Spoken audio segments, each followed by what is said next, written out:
You are listening to Arts on the Air, a bi-weekly-ish interview show dedicated to Savannah, Georgia's artists, musicians, and authors. Each episode will feature a guest in conversation about their philosophy, practice, and current projects, as well as their thoughts on the state of the arts in our community of Savannah. Our theme music is a clip of Summer Nights by the Eric Jones Trio. It's provided by our friend Mark Chesanow, who plays with the Eric Jones Trio every Thursday and Sunday at Good Times Jazz Bar downtown. Hey everyone, welcome to Arts on the Air. This is Tamara Garvey, and I have the pleasure of sitting down today with Danèlle Lejeune. Welcome. Hi. So happy to have you. On your website, it's pretty cool. You have your kind of three categories: your fine art photographer, poet and memoirist, and then book coach and editor. And I'm going to read just a little line of your about page. Danèlle was a livestock farmer in southern Iowa. She moved to Georgia with her three kids and nothing else in 2016 to begin again from the ground up.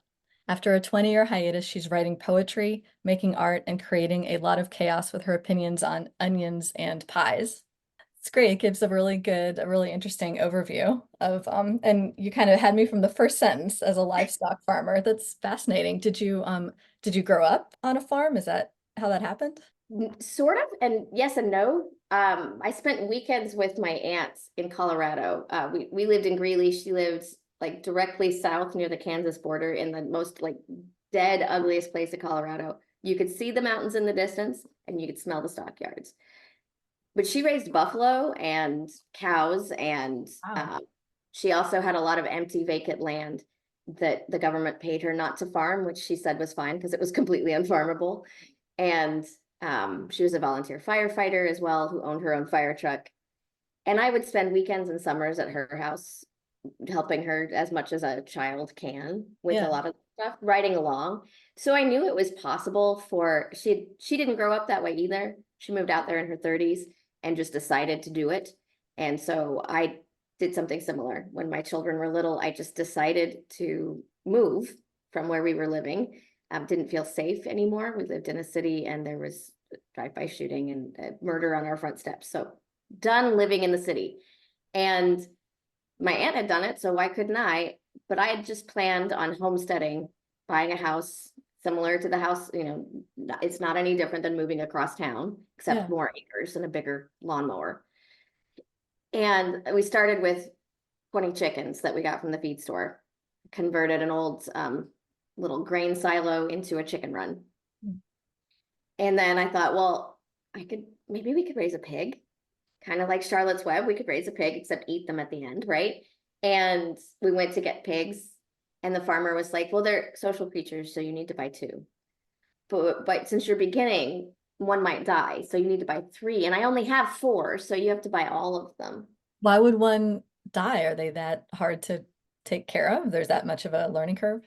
No, it was just the line to get me to buy all of his pigs. He just needed to move all his pigs. Okay. Yeah. So you had four pigs? Four pigs, and they were easy. I barbed wired off an old, it was a 100-foot by 100-foot pen that had been where a barn had burned down. And so it was already there. And right, I got a little hoop shelter and I raised them, and people helped me. And so at the end, I sold two of the pigs for meat, which paid for the entire operation. I fed them fallen pears and apples from a local orchard. I fed them our kitchen scraps and the pig slop. And it felt fun and easy. My kids were little, they helped. But people raved about the pork so much that I got calls, people saying, I will pay you to buy another pig and raise it for me if you can make those pork chops taste that way. Wow. So the next year we did 15 pigs. Had to get a little bit bigger space. Obviously, that's not enough space for 15. And sold out, made a profit. And so as a pig and chicken farmer, are you working from morning till night working on these? And had little kids like under the age of 4 and got pregnant with a third in the middle of that. Wow.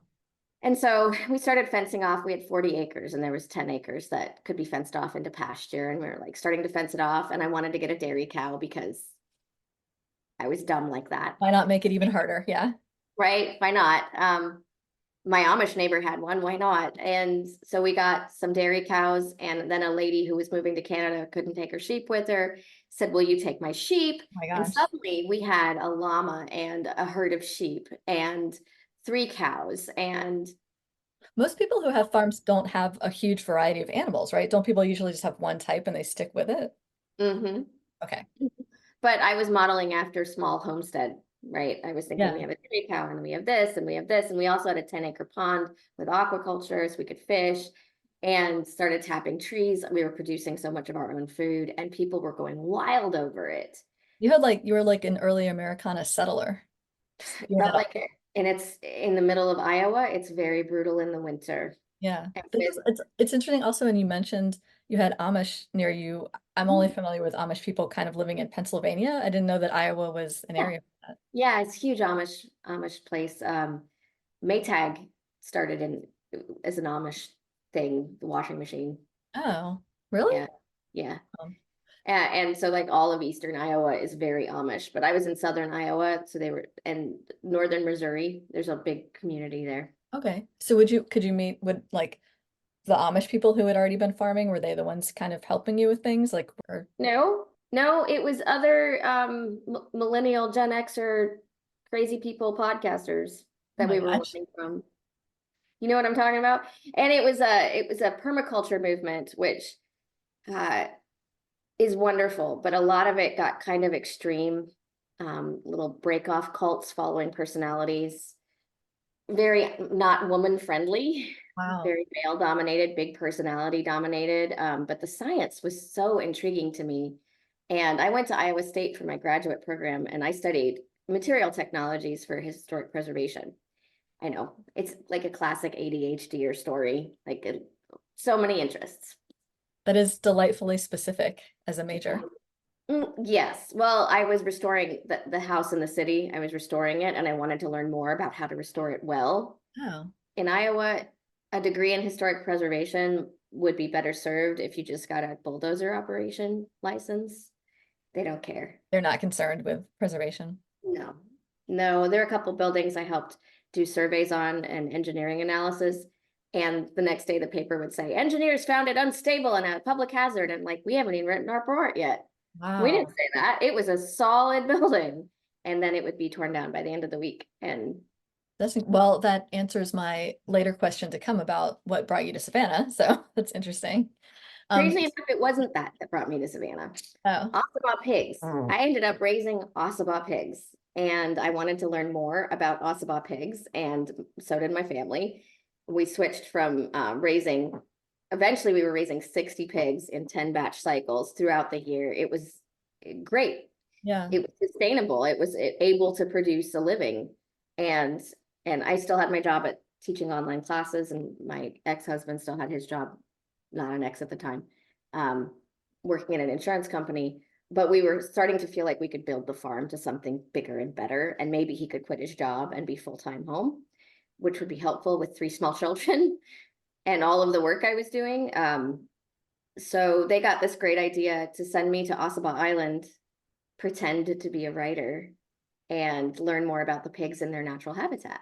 My husband, now ex, and his father, they found, like, because they were looking up so much about Ossabaw pigs, their Facebook algorithm started putting in their ads the Ossabaw Writers Retreats.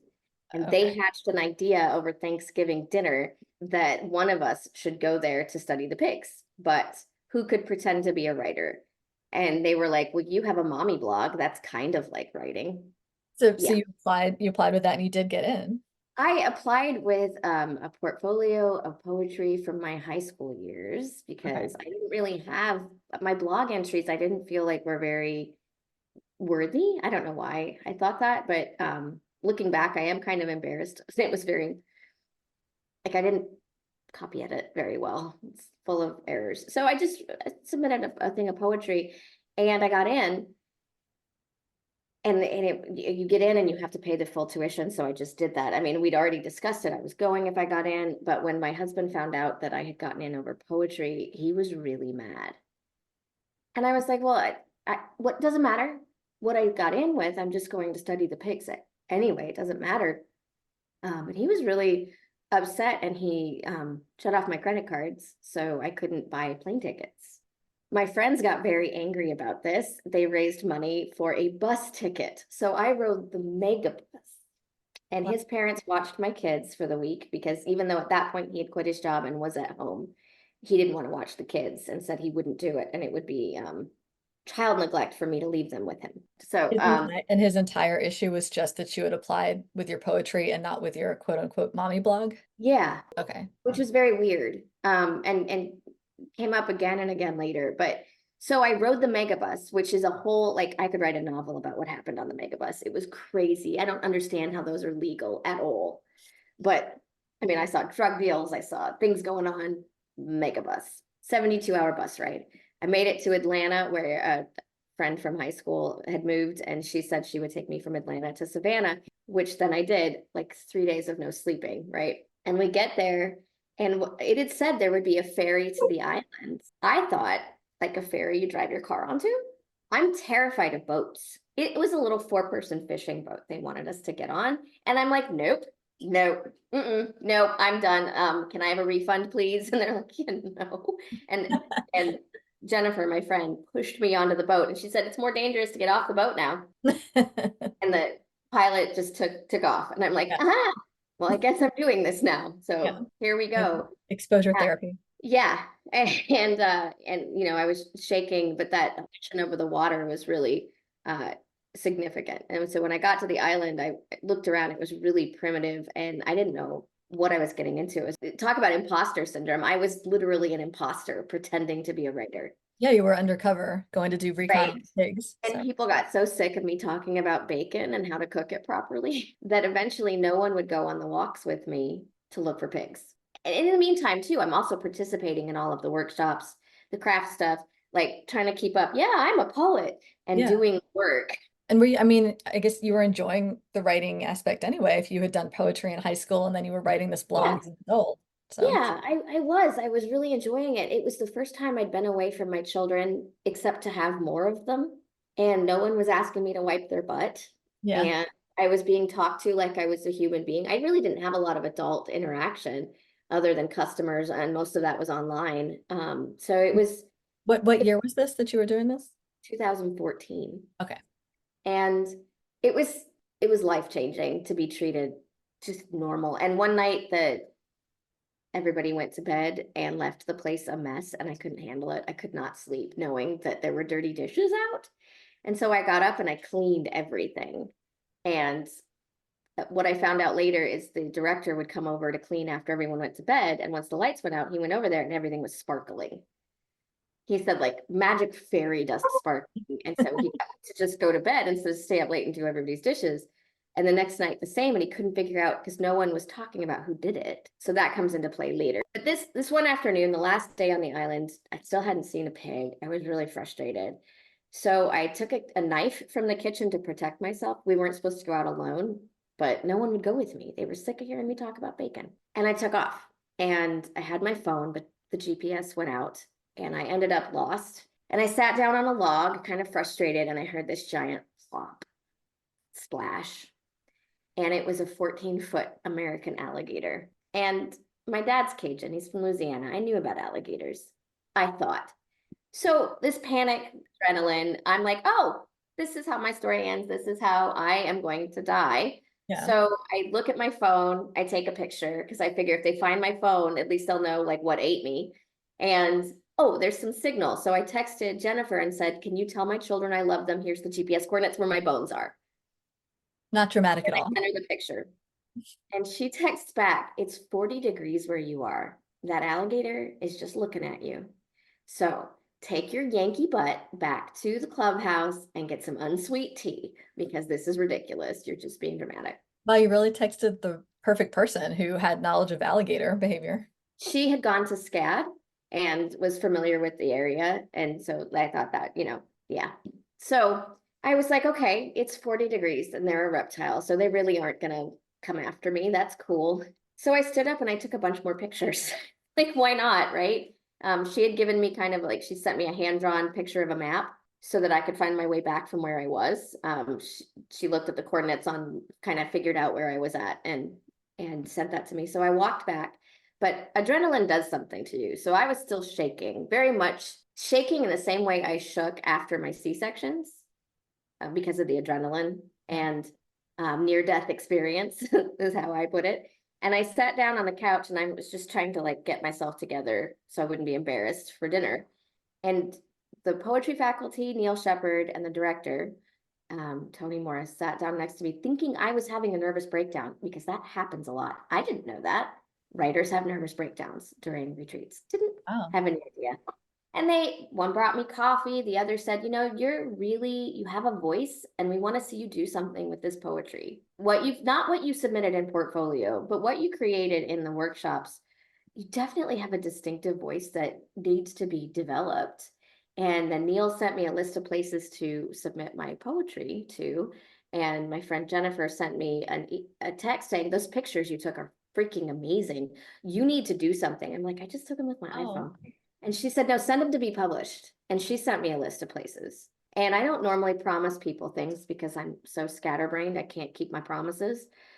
But I promised both sets of people that I would do something about it. So after dinner that night, I took my stuff and I submitted it to various places. By the time I got back to Iowa, I was getting acceptances for my work. And wow, that's one of the incredible. photographs was fought over by Portland Review and Flyway Journal. And they negotiated between themselves, without my knowledge, who got digital and who got print rights. Okay, this matters. 3 months later, and I'm just like writing poetry on the back of feed receipts while I'm waiting for grain to get dumped in my truck. And I'm doing it. I get a call from Iowa State, where Flyway Journal is, and they say they're going to here and they'd like to use my images for their posters. I'm sorry, they were going to what? You cut out for a second. AWP, which is I actually don't know what it stands for. Associated Writing Program, I think. Okay. So it's like all of the poetry journals, all the writing journals, all of the MFA programs from all over the country get together and have a big conference. It's basically people get drunk and talk about poetry for a whole weekend, take over a city and do that. It's cool. And I was like, sure, what do I get? And she was like, free tickets. I'm like, cool. About a month later, Tony from Ossabaw called me and said, you're the one, I found out you're the one who was cleaning. I can give you half off tuition if you come back and you just do that every night. Wow. Yeah, half off tuition. Now I tease him because I married him. I tease him like, why didn't you give me full tuition? Like half tuition, really? Okay. You So married, that was so funny. That was like meme or something where it's like, reader, I married him. yeah, You right. wrote, Much later. So I went back and I did more. And that retreat, I also helped with some of the social media, along with another intern he brought back who's named Tracy Fowd, who just won the Donald Hall Prize 2 years ago. But she wasn't there for poetry. She was there for fiction, and we convinced her to become a poet. So it's sort of, we're all very proud of that. But that was a big retreat. 2015 was huge. yeah. And right after I left, that was the AWP. So all these connections, when I got to Minneapolis, AWP was, I had told my, at the time, husband, I was like, I got this. My stuff's going to be there. I want us to take a weekend and go. Yeah. And he said, a weekend with a bunch of poets in Minneapolis? No, thank you. We're not going. And I heard we're not going, but I didn't hear I don't get to go. Right. But kids went to grandparents. So I went. And it was amazing. And I took, Iowa State made these postcards of my work. And I just walked around and introduced myself to people. And I have a lot of anxiety. So that was totally out of my, like having that to introduce myself to people helped. Yeah. And I got to meet the editor at Portland Review who published my work, and a literary mama who published my first poems, and really just had a blast and ran into the Ossabaw folks, Neil and Tracy. And they invited me to an offsite reading and dinner afterwards. And at that meeting, I got very anxious, kind of stood in the back. The meeting was over, or the reading was over, it was with Salmon Press out of Ireland. And Neil was still talking with people. Tracy was still talking with people. And this guy walks up to me and said, Neil told me about you. I was like, cool. Who are you? He introduced himself and we started talking. I handed him the postcard, started telling him about Ossabaw pigs and my friend who lived in Prague. And he said, I actually run a writers retreat in Prague. It's more of a residency with Charles University. And I'm looking for someone to attend and I'll pay for it. What? Right. So I'm thinking this guy's drunk after my kidneys or something else is going on. Like, so there was this camera somewhere and I'm being punked. Aren't there Because like millions of people who would give anything to be able to go to Prague for an open spot or something like that? right. But Neil had told him about Tracy and he thought I was Tracy. But he loved having the conversation with me. And so he handed me the packet. I'm like, there's no way my husband's going to let me do this. It's in the summer, even though we don't have a lot of farm stuff in the summer. I've got little kids at home. And James just looked at me and said, you need to say yes, but think about it. So when I got home, I told my husband, I was like, I got into this. He wants me to go. And it's all paid for except for the plane ticket. And I already talked to your parents and they said they'd watch the kids and it's going to be great. And my husband was like, yeah, why don't you just buy yourself a new computer and a new camera lens too? And like, have at it, not understanding sarcasm. So I did. And, I Googled the guy one more time to make sure he wasn't like a criminal, like a Jeffrey Epstein kind of guy, right? So I did all of that and I got a text message and it had this large attachment and it wasn't coming through. So I went down to the kitchen. It was from my husband. And he said, well, I printed off a copy just in case. I'm like, a copy of what? He said, divorce papers. It's me or poetry. And I was like, how about I go to Prague and then we come back and we go to counseling and we figure this thing out because that is a weird ultimatum. I don't understand it. Well, I came to understand it later. It was a weird ultimatum. While I was in Prague, he moved in with somebody he'd been seeing for 5 years and, very cliche midlife crisis. Yeah. Right. So when I got back, he had told my children I was never coming home and just completely destroyed. Like he had moved the farm into an LCC that didn't have my name on it. He cashed out his pension and 401k a full year before that without my knowledge. And he'd been planning it for a while. That was just the lever he had decided to use to try and get me to look like the bad guy. Yeah. So your life completely blew up. Completely blew up. And so I went to Prague and I was very sad and it was very hard.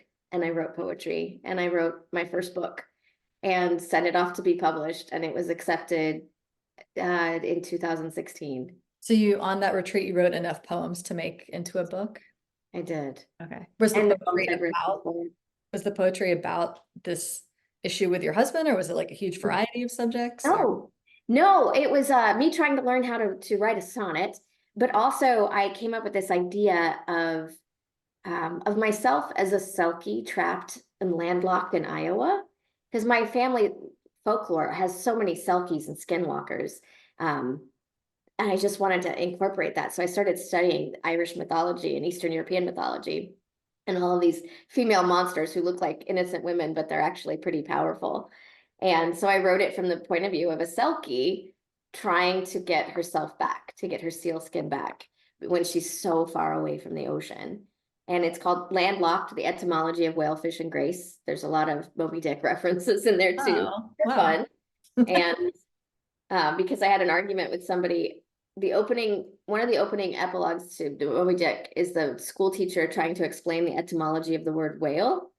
And the scholar I was talking to said, no one will ever understand this. This is just like one of those cryptic mystery things. And I was like, I understand it. So I wrote a poem about how I understood it. And that became the anchor poem for the whole collection. What was the process of getting published like for you? Well, I'll get there because it was crazy. Yeah. So I get back from Prague, my life's blown up. I no longer have a home to live in. My kids and I were crashing on people's couches and living in the car for 6 months. I got into another program over Christmas at the Vermont studios, but I couldn't leave until the divorce was finalized. I got full custody of my kids, permission to leave the state, but I had an online teaching job that was paying most of the bills, but it's not enough. Yeah. I had to get child support to make the difference. While I didn't know what I was going to do. So over Christmas break, he had the kids. I went to Vermont.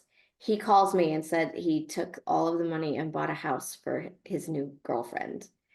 And it was a house I'd written about in my master's thesis. Oh, this was like a famous house in your town that you lived. It was the Alice Hubbard house. And we nicknamed it 1601 while I was writing my thesis. And so he just called and said, I bought 1601 for Caitlin. And I had a complete nervous breakdown in Vermont during the season of the Styx. There's a song about it now. So it was devastating, but I started binge watching Ashley Judd serial killer movies and fisting Vermont cheddar and meat sticks and searching realtor.com. And I'd always wanted to live in Savannah. And so I started like putting in search terms, what house do I want? I called my aunt sobbing, like, I don't have money to buy a house. I don't know what I'm doing. And she said, I want to move to Savannah, completely unprompted. She said, I want to open a bed and breakfast in Savannah, find something. This the aunt who had the farm in Colorado? Mm-hmm. What happened to all of your animals that you and your husband had? Sold them. Okay. He just sold them at an auction. Okay. Including my dog. No. Really, truly a villain. He didn't care about the dog? No. The dog we'd had for 18 years and was an elderly and Australian Shepherd and was my child before my children. And yeah, he insisted the dog needed to stay on the farm to keep the animals safe. And as soon as I agreed to that, they were gone, all of them. I'm glad the Ashley Judd movies or what like brought you the montage in the movie when somebody hits rock bottom and then like whatever it is that brings them back. It was the cheese and this like particular triad of movies. Yes. Yeah, it was. Yeah. And I got on realtor.com and I found this house in Flemington, Georgia. And turns out I didn't need my aunt to help me buy it. She just co-signed it and I bought it. It was on foreclosure and didn't have electricity or plumbing. And it's like under a Tuscan sun, but with no money, 3 kids and in rural Georgia. Yeah. And I restored that house. And yeah, you have this master's degree in what was it, materials of historical structures. Yes. And I walked into what was then Armstrong and I said, I know you need adjuncts and I still teach online and I want to work outside of the online world if you have an opening. And they did. And it was in Hinesville, which is right next to Flemington. So it was just like magical things coming. It just all fell into place. Yeah. And then I went to the director of Ossabaw and said, I will keep doing the internship for you, but I need, I didn't need to say the S word, but I still do the intern stuff for you, but I need full tuition, not half. And he agreed to it. Yeah. And then I pitched an idea to have a fall retreat too. So we did that. Oh. And things just kept getting really good. And I got the call that my book had been accepted for publication. The Landlocked. Yeah, I actually got the call.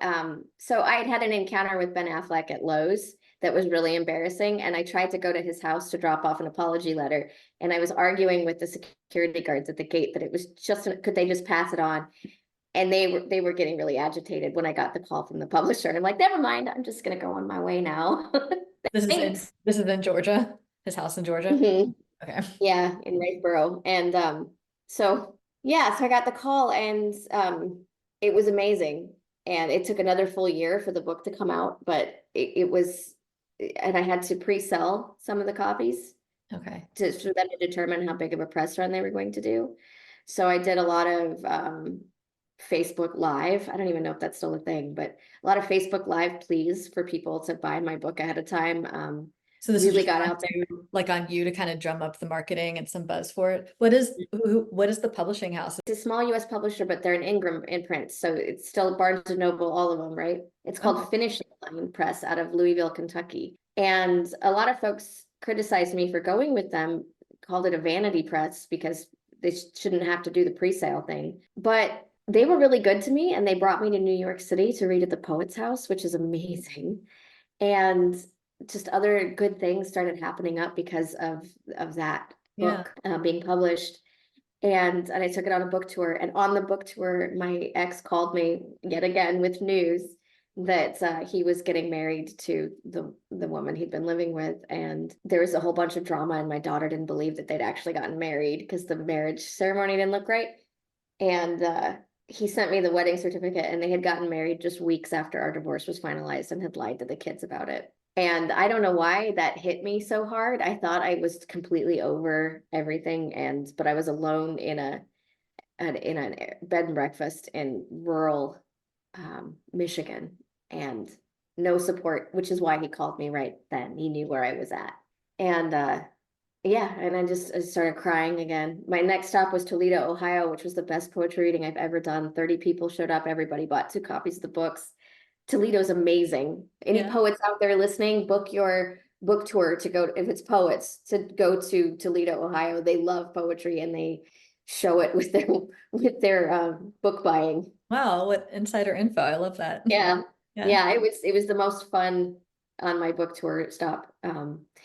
Schwillicke, Pennsylvania was also really great, Okay. but nobody came to that one because the Penguins won the Stanley Cup and they were marching through the town with it. So I got to read my poetry and see the Stanley Cup. I bet so the gentleman who had like recruited you to go to this Prague retreat, I bet he was so thrilled when you told He him was. you got a He book out of was. it. Yeah, and he invited me back to Prague for another summer as well. So I did that the following year, and it was just as amazing. Yeah, Except I knew my way around Prague. that is very cool. Yeah, I got yeah. more out of it that time, and And the it's so book. beautiful and historical there. You must have loved that. Yes, the architecture and everything. I mean, some of the other students were taking weekend trips to other cities, and I'm like, there's so much here. Yeah. I will never get through this whole city and learn everything I can about it. I went to the opera almost every weekend. I ended up sharing a booth with the Korean ambassador just because most American tourists don't dress up for the opera, but I did. Oh, I overdress for everything. It's just my thing. And so I had pearls on and high heels, and yeah. they said, you can sit here in this. And I ended up talking with the Korean ambassador for the whole of Don Giovanni. It was really incredible. And yeah, and I loved it. And James has been really great supporting my work. The book I worked on there was a physics-based poetry book Hmm. based on the relationship between Gödel and Einstein. And the anchoring piece in that collection is called the incompleteness theorem, which was a theorem that Gödel came up with, that time does not actually exist, which then nullified all of Einstein's equations. And Einstein sought him out, and they became very good friends and had a lot of really wonderful conversations in Prague. Oh. So So did I got, Einstein ever reconcile this? Did Einstein yeah, reconcile like no, yes no. and no. But my approach was the man who came up with this idea that time does not exist must have had his heart broken so deeply. And I wanted to explore his life more. Hmm. And I ended up getting to have my poems reviewed by the granddaughter of one of his colleagues. So the physics got checked, and which gave me the idea for future poems. Every time I use physics theorems in poems, I find someone who's an expert in whatever it is and have them make sure it works, that the metaphors hold up, that I'm Yeah. not getting the science wrong. Yeah. And that has served me really well. How did you come across this idea in the first place? Is Godel, is he a like a Czech with Prague? Yeah, he lived in Prague, but okay, so it was weird because I was corresponding with Tony for Ossabaw stuff, and he was reading there's a book about Gödel and Einstein's conversations, and I made a Beckett joke. I guess we're all just waiting for Gödel instead of waiting for Godot. And then that got me thinking, Einstein was waiting for Gödel, and what was Gödel waiting for? And so I just started Yeah. thinking Wow. about them on a park bench, having a conversation, a very Beckett-like conversation, and it just kind of manifested from there. That is very cool that you were able to expand that out into an entire collection Yeah. of poetry. It's not published though. I'm still like, those are a lot harder. I started working on another collection that, so I have three that aren't published that I'm like in stasis. Yeah. And the larger one is a poetry book narrative based on real events that happened in Iowa to women, all domestic violence, all in rural southern Iowa, and kind of telling their stories in a fictionalized way through poems. And but it's about domestic violence. So of course my ex was like, "You're accusing me of things," and I said, "No, it's fictionalized. It's fictionalized. I am totally covered here." Yeah. I didn't write about my own experiences at all, although there are my experiences in there. They are also the experiences of many other women. So it cannot be isolated like that. It's really hard to read those at readings.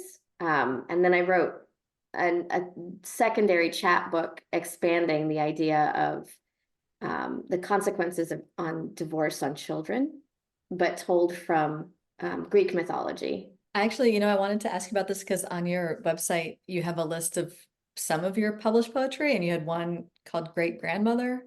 Yes. It was about the first woman in Nebraska to try to file for divorce. And, Yeah. and the poem was incredible. And it clearly this woman has been abused and nobody cares. And that's, That it was actually my great grandmother. Although I cannot verify, this is just a family story that was passed down, and the family story never accused anybody in the family of. They all said it was an accident, that she slipped, but it wasn't until I learned how to make soap, and the soap maker that was teaching me said, "You never move the lye. You never move the lye. Everything comes to the lye. You never, once the lye is on the stove, you never touch it." because it's And so dangerous. she had been making soap her whole life. There's no way she would have picked up the pot of lye and walked it across the room and slipped. There's just no way. And it reframed, she tried to file for divorce because he was abusive. And a week afterwards, this happens to her. Right. And she was permanently disfigured from here down. And my grandmother had to take over feeding all the farm hands. And she was 12 and had to leave school, take care of her siblings and do all of that. Because my great grandmother was so injured and disabled. And it occurred to me that that story is often told in my family as a way to say without saying, you don't get divorced. You don't even try. You don't even try. That's Bad crazy that that is the lesson taken from it. Yeah. I thought it was important to include in the collection that it's generational. What we accept in one generation becomes the normal for the next, and just accepted. I mean, it was acceptable for my grandmother's generation. It's okay if he hits you, if he loves you and he pays the bills.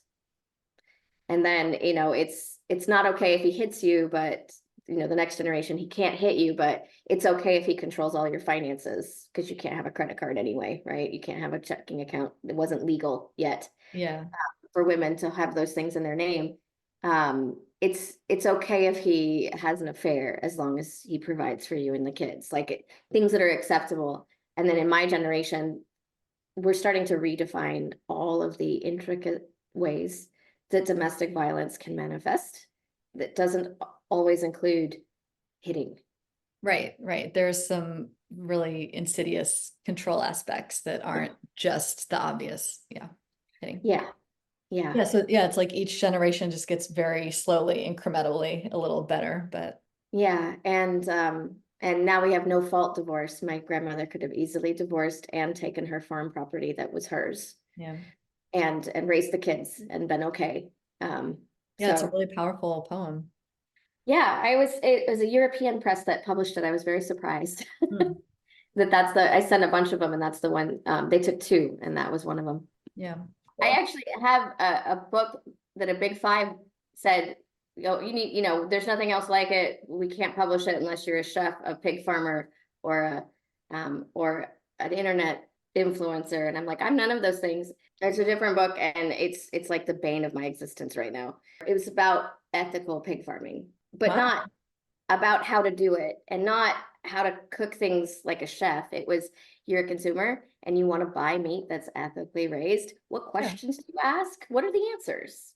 And so I wrote a book from my perspective as both a pig farmer and a consumer, because I'm not a pig farmer anymore and never will be a pig farmer again. It's brutal, horrible work.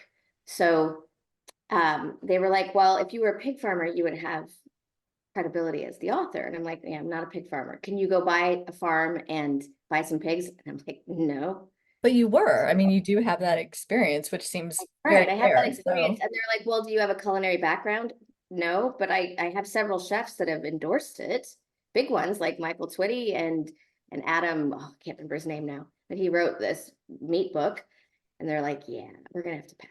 It seems, I mean, like extremely rare to come across somebody who actually has experience as a pig farmer and is now a professional writer and like wants to write a book from this point of view. So that seems wild that And would I had a celebrity endorsement. I had Craig Johnson, who wrote Longmire, but also Lou Diamond Phillips, who starred on the show. Like, they were all ready to endorse me. That wasn't enough. Oh my gosh. There's no book, there are no comps to this book. I can't believe Lou Diamond Phillips can't pull some strings for you at like Random House. That's how I feel about it, right? But it was really frustrating. And I told them, I think everybody would care about it. Everybody who eats, even like I specifically address vegans because I understand ethically not wanting to participate in the meat system. Yeah. That's why I started raising ethically sourced meats. was because I didn't want to participate in either, and I wanted to do it a different way. And so, but I also tell funny stories about customers who came to my farm to see, because we call it the meet and greet. The meet and greet, yeah. So I wrote this whole book trying to be funny, tell my stories, and talk about what I'd seen in the industry, and then recipes. Yeah, full circle. Right, right. So, you know, a third of the book was recipes, a third of it was how to properly store and freeze it, and explaining different cuts and all of that before. And then every recipe was simple. Like you don't have to have a culinary degree to cook it. Yeah. Well, I hope And we get this published someday. I mean, this seems really fascinating. I keep looking for something else to come Or out like opening, it yeah. that I can jump back in. Are you so just not to change the subject too much, but I was curious a little bit just about your method of working. Do you have a routine? Do you get up every day and do it in a certain way, or that every day is different and wacky and you don't like a routine? I love routine. I wish I had one. When I was really gung ho about publishing all the time, it was Monday nights were for revision, and Tuesday nights were for sending things out, and Wednesday nights were for bookkeeping, and Thursday nights, Friday nights, and Saturday nights were for writing. Hmm. And I would write before I would grade papers, and I had this whole like routine set up. And now I have 4 teenagers, and there is no routine. I am lucky if I can concentrate long enough to get a paragraph out on the memoir I'm working on. I do carry my camera everywhere with me, and do iPhones have come along so well. Now I can take raw photos with them. So and my good camera was stolen on a trip to California. So I have a little Sony mirrorless now that is amazing. I never would have bought if my Nikon hadn't been stolen. So that slings with me a lot of times too. Is And that a special like format of photos that it ends up with? I don't, people like mirrorless. I don't understand exactly why mirrorless is so much better, but I can be on something that is shaking and take a clear picture. That's Oh, what I care about. It's lightweight. I don't have to have like the big equipment. So I don't look like a serious photographer often because I yeah. don't have the big equipment. It's just a little tiny camera.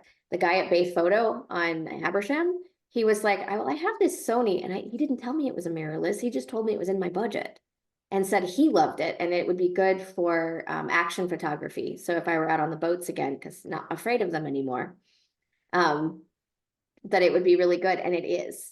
Like I can hang upside down from a tree and get a perfect shot. I can. Very cool. Are you so nowadays, what is your balance of your life like? Like you're teaching at Georgia Southern and then you're no, okay. No, I'm up at University of South Carolina in Bluffton now, and it is amazing. Okay. An amazing writing community, amazing teaching. The students are great. My husband still works at Georgia Southern. What subjects do you teach? I teach just basic composition. Okay.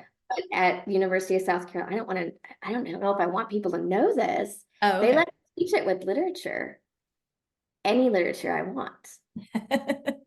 It's pretty amazing. So this semester I'm teaching all poetry and short format lyrical essays. And the students were very suspicious of me at first, especially the basketball players. And but they've come around and we're having a good time. Yeah. You And seduce them with your writing choices. yeah. And yeah, I only bring in things I love and that I love to talk about, and I get them on board with it. And So you're doing that and then you're like chipping away on your memoir as well. I am, and it's hard. Because it is like under a Tuscan sun, but with no money and 3 children, and in rural Georgia, there's 2 hurricanes and an old house, right? And a lot of it's funny. A lot of it's really funny, but a lot of it's really deeply emotional as well. Because I was rebuilding the house as I was rebuilding my sense of self. Yeah.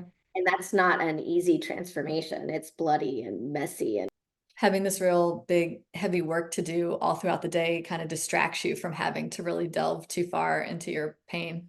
yeah. Yeah. But at night when the kids would go to bed and I was just left with myself, or when they'd leave for the summer, yeah, I had to confront myself, because you don't just, when you leave a problem situation, some of the problems come with you. It's just, I think Stephanie Land in an interview she did about her new book Class, she said, you move to a different place, but you still have you. And those problems don't necessarily go away. Yeah. So I had to really confront confront myself and my role in everything that had happened, and what I was going to do better, including future plans. Like if I was going to date again, what that would look like for my kids. And it was hard because in this era of online apps, I was on them for like 10 minutes and so horrified that I threw my phone and broke it to get a new phone. And then all of a sudden, one of my coworkers, and it was Tony, we ran the retreat together. He asked me out to dinner, and I was like, babysitters are expensive. And I got 3 kids, and he was very patient. And so we started with lunches. And he had gone through a pretty terrible divorce too, but had come out on the other side of it. He lived across the alleyway from his ex, and they raised their kid together, and they were good friends. And I was like, that's really telling about someone's character, that they can still get along with someone after a terrible divorce, because I Yeah. can't. Well, I can't. especially with how your husband ended up being, that must have been like an incredible thing to learn about him. Yeah. Yeah. And mhm. 2.5 years later and 3 proposals, I finally said yes. How long have you been married now? Since 2020. Is Okay. that the year COVID hit? Yes. Yeah, he proposed right before COVID. Okay. And we had hosted one of the writers retreats, and COVID hit. We didn't have internet or radio out there, so we didn't know. Oh, We wow. get back and all of the grocery stores are stripped of toilet paper and green beans and cereal. And people weren't wearing masks yet, but school was canceled. It was like stepping into an apocalyptic parallel world. It Yeah, that's was crazy timing. bizarre. Yeah. Yeah. And we didn't have the kind of adjustment or initial panic that everybody else did. So it was very surreal. Yeah. I know that you just came back from you were like living at the Ossabaw Spring Retreat and you're one of the faculty members. Does he do it at the same time as you, or you will both be there? Yeah, we'll both be there. Okay. Cool. Yeah, the hardest part about that is finding a babysitter for our teenagers. Yeah, I was gonna say. I'm excited to talk about the retreat. Yeah, Yeah, we just did it, and I'm still tired. I bet. It was I think the biggest one we'd ever done. Although my husband argues with me, he said there's 2015 was bigger, but we had less faculty, so I think it was the same. There was a lot of drama that year, and that's what I remember more. That's interesting. Like amongst the faculty or amongst the students or okay. This year there was none. It was like knock on wood. It was so lovely. We didn't have any personality crashes. We didn't have or clashes. We didn't have faculty fighting with each other. Everyone got along great. Yeah. It Uh, occurs to me just as you're talking that a retreat where people are going and staying for periods of time, it's a little bit like a reality show where it's just random people thrown together. yes, and you can't leave. Like you can't even take a walk to a gas station, right? Like there's Yeah, it's literally it's like a Love Island type of show, yeah. but then you're also trying to produce something creatively. That's kind of wild. Yeah, and also writers are not the least dramatic people on this planet. Exactly. All these retreats, they're for artists or writers, so they're just wacky people in general, Yes. big personalities. Really big personalities. And some of those personalities sometimes like clash with each other to see who's top dog or Oh, get the attention of the faculty the most. What I find is smaller groups like this, there's a little less of that because there's so much attention to be had by everyone that it's not competitive like that. Like at Swanee, that's a conference with like 300 writers, yeah. right? So there's a lot of backstabbing and shenanigans to get the attention of really important people who will get you published. Here, it's not nobody. I won't say that our faculty, they don't have the power to get you published, but they also won't do that. Is They it will more like guide just you and network you and help you get your work ready. But we don't usually have people who are at the top come to our retreats. We have beginners, people outside of academia, every now and then someone in academia who's not really making the connections that they wanted to, yeah. for various reasons. Like when I went to grad school, both times I had children, I had small babies, or I was a single mom, and I just didn't have time to go out to the bars afterwards and talk about whoever they were talking about literarily wise. So I never really got the salon aspect of it or the friendship aspect of it. Right. And the networking is such a huge part of all that. Yeah, it really is. Yeah. And so this instead kind of provides that network of for people who go to the retreat afterwards, they stay in touch with each other. We create little cohorts to make that easy. But Yeah. this year, I was so overwhelmed with the kitchen duties that I didn't get around to doing it, and they did it themselves. This has been really, I mean, this is fascinating. Your stories are like incredible. I could listen to this all day, but we're kind of coming final things you want to say just about Savannah in general or goals that you have for your art or writing. I do. So I do eventually, so it's 3 poetry books and a book about pigs. I do hope to find them homes to eventually get them out and done and into the world. Um, and drop some of my perfectionism about it. My first book I submitted with the confidence of a 4-year-old in a Batman cape. I didn't really nothing held me back. I had no self-doubts, but now I'm struggling with that. And I've talked to a lot of other writers and they've said they struggle with it too, quite a bit, especially at this point in their career. But Savannah, the community in Savannah, especially the book lady at the book lady bookstore, sometimes when I feel sad, I just stop by there and she always has my book facing forward in Oh, the both in poetry and the local writers. And I love that. It always makes me feel like really important. And one time I walked in and she was actually pitching my book to someone who was standing in front of the poetry. She didn't know I was going to show up. I just love her enthusiasm and support for local writers and she does more than she realizes, I think, in supporting us in the way that she does so enthusiastically. And she's the one who encouraged me to start my memoir. She said poets make the best memoirs. oh. And I was like, okay, Why is that? because of the lyrical writing and ability to metaphor. Okay. And so I started studying poets who'd written memoirs like Patricia Lockwood, and she's right. There's a different quality to the writing when it's lyrical. Um, but yeah, so I love all of it. I just feel like I've come home to a community that just, without question, welcomed me as an outsider. And it turns out lots of them are outsiders too. So Yeah. many of the writers here aren't from here, and it doesn't seem to matter too much. We've all come to love this place as home. I would be in Savannah, except Richmond Hill has really, really good schools, especially the band. And I have a trumpet player. So Yeah. yeah, she definitely has benefited from being here. Richmond Hill's great too. The art community down here and Arts on the Coast is fantastic. And they're the ones that have really pushed me to do the fine art photography more. Yeah, I know I have a few. There's Joy Flynn lives out there and Paul Yes, Down and Heather Young. yes. There. Heather's my neighbor.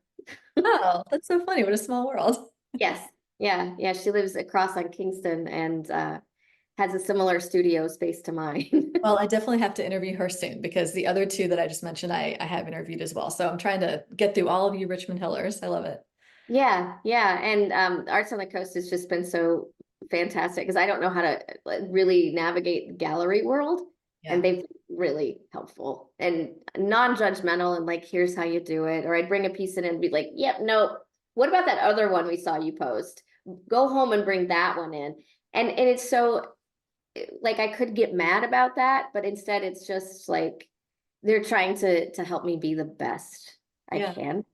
So encouraging and warm. I think Henry Ford would be really proud. Well, so for locals who are interested in your book, so it sounds like they can go to the book lady and get it. If people Yeah, they aren't can. local, can they like order it off your website? They can order it on Amazon Okay. or Barnes and Noble or anywhere you get books. I will post with the show links. I will post links to your Ossabaw retreat and I'll post your link as well and your Instagram. And well, thank you so much for your time. I really appreciate this. It's been fascinating to hear about Yeah.